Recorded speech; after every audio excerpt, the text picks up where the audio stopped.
Yeah. not what they thought. Yeah, exactly. And that you were the one who, and in a sense that you actually opened your own door because you recognized an opportunity to tell your story, and you went and asked then them. not only that, as a child, I always wanted to do something as big as Martin Luther King, as big as Harriet Tubman.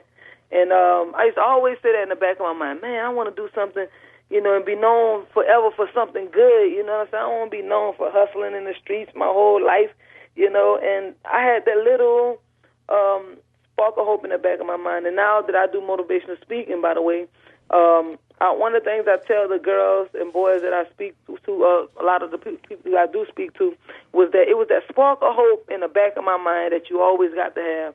And it was that spark of hope that lit the dynamite stick that it blew me out of my situation into a whole other world of positivity, goodness, blessedness, and abundance. So I tell people, always hold on to hope. Always have that hope, because it's that little light of hope that's going to light the dynamite stick. Nice. That's going to blow you out, and that's what happened to me. I always, in spite of my situations, in spite of me coming up, the way that I did, I always felt like something good was going to happen to me, and I was going to make a mark on the world. And I did with Trouble the Water. I'll forever be known as the lady who represented New Orleans at the Academy Awards the year we went, and also the lady who put her life on the line, opened up to tell not just her story, but the people of the Gulf Coast story to the world during that time.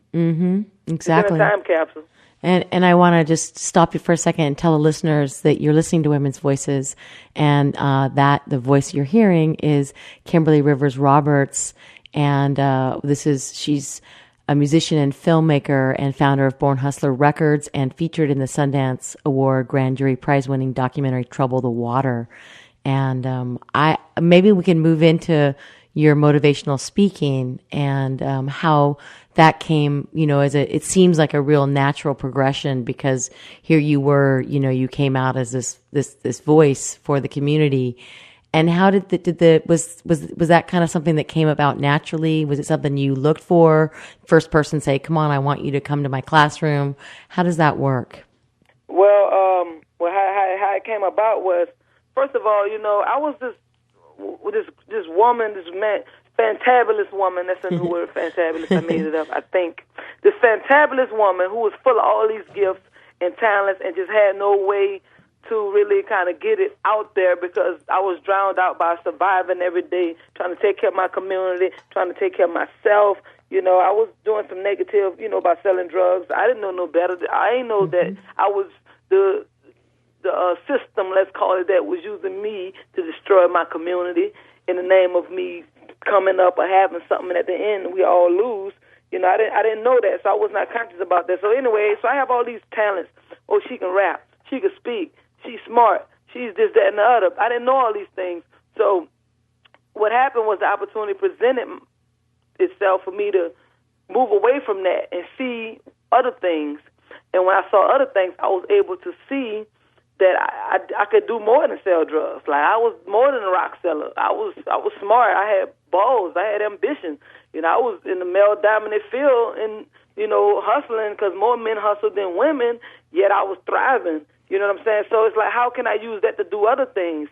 Okay, so Trouble the Water came about. I began to do interviews, start speaking on panels and stuff like that, and people started paying me to come out and speak on their panel, not just about Trouble the Waters, but about different things. So boom, I found another talent. Yeah. Not only am I a rapper, I'm a motivational speaker also. Yeah. So when people paid me and invited me to come out to do things, they showed me what I can do. And not only that, I can get paid for it. So it was the people that showed me this talent that I had, and when they paid me, it encouraged me to say, hey, you could do this too. So, okay, that's another gift I found. I found the fact that I'm not just a rapper, but I can motivate people, I can inspire people, and that's one of the talents that I found, just moving outside of my community, having access to be able to go places, do things, and outside of New Orleans. So yeah, I found that gift too within myself, and I started the Amazing Unbreakable Speakers Bureau in 2011. My husband and I agreed that would be a great venture for me to go into, start promoting and marketing myself as a speaker. By the way, www.amazingunbreakablespeakers.com. You can go on there, my website, and check it out. And we doing some updates and some different things to it.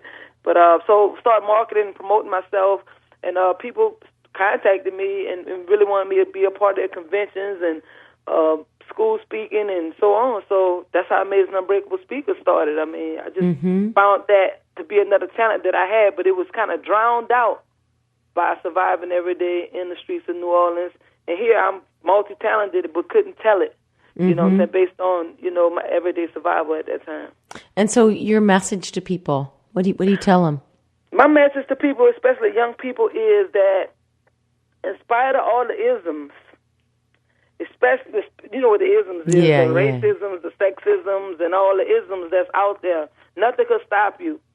The pure positive spirit, which is God's spirit that's in all of us, is more than able to overcome all isms, all traps, all systems, and allow you to be who it is that you was destined to be. It's really about knowing that, having that faith, and going forward with your life. Find your talents, find your strengths, and tap into that. Learn new techniques on how to do what it is that you want to do, and you could survive off it. You could make money. You could, be the best that you can be from that. I come from that. I come from a background where everybody sold drugs. Either you selling or either using. My mom died with AIDS when I was 13 years old. And that was my best friend, and that could have spiraled me into negativity. I had guys try to get me on drugs as a child, and so on. I got a long story where I come from, but at the end of the day, I had that little spark of hope that something good was going to happen to me. And when I saw the door came open, I ran through it with what I had.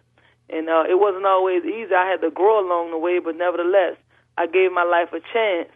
I was blessed to not do the wrongest thing, like kill somebody or get killed or put myself in a position where I couldn't come back, spiritually or physically because I had done, destroyed my life. No, if nothing else, I gave my life a chance to work for me, and the God in me she rose up and allowed me to learn how to be a better person in spite of the systems that tried to keep me down, And do you find when you're working with youth that they really respond to that message because they see that you've actually really done it?